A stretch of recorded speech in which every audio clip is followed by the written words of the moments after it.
এর আগেও তো আমরা এই বিষয়ে আমরা কথা বলেছি। মাননীয় প্রধানমন্ত্রীজি 22 তারিখে এখানে আসছেন এবং সেই বিষয়ে আমরা প্রথমে উনি 3টার সময়, এখনও যা ঠিক আছে, অরুণাচল প্রদেশ থেকে উনি 3টের সময় আসবেন এয়ারপোর্টে।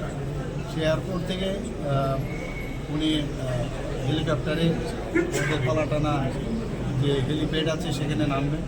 সেখান থেকে প্রায় এখানে যে রাস্তা প্রায় 13 কিলোমিটার, তো এই রাস্তা ধরে উনি বাই রোডে আসবেন।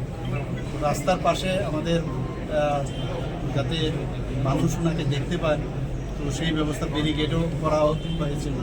তো ওনাকে সবাই স্বাগত জানাচ্ছেন। তো বিভিন্ন আমাদের যে বিধানসভা আছে, বিভিন্ন বিধানসভার থেকে আমরা অনেক লোক এখানে জমায়েত হবে। আর আমাদের যেখানে যেখানে আমাদের গভর্নর সাহেব থেকে শুরু করে, আমাদের মন্ত্রিসভার থেকে শুরু করে, আমাদের যারা অন্যান্য আমাদের যারা অন্যান্য আধিকারিক থেকে শুরু করে সবাই এখানে থাকবে, বিশিষ্ট ব্যক্তিরাও ওখানে থাকবে। তো সেইভাবে লাইন আপ করে এখানে আসবেন এবং মন্দিরে উনি পুজো দেবেন।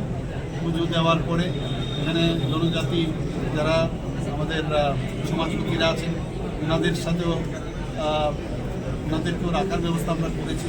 ওনারাও থাকবেন, তো হয়তো ওনাদের সাথেও কথাবার্তা বলবেন। আর এই মন্দির সম্পর্কে তার যে ইতিহাস, 500 বছরের ইতিহাস, সেই সম্পর্ক যে আমরা উপরে যে প্ল্যাটফর্ম, সেখানে আমরা এই বিষয়ে জানকারি দেওয়ার জন্য আমরা একটা এখানে ব্যবস্থা রেখেছি। সেই বিষয়ে উনি জানবেন। তারপর এখান থেকে আবার ব্যাক করে যেভাবে এসছেন সেভাবে।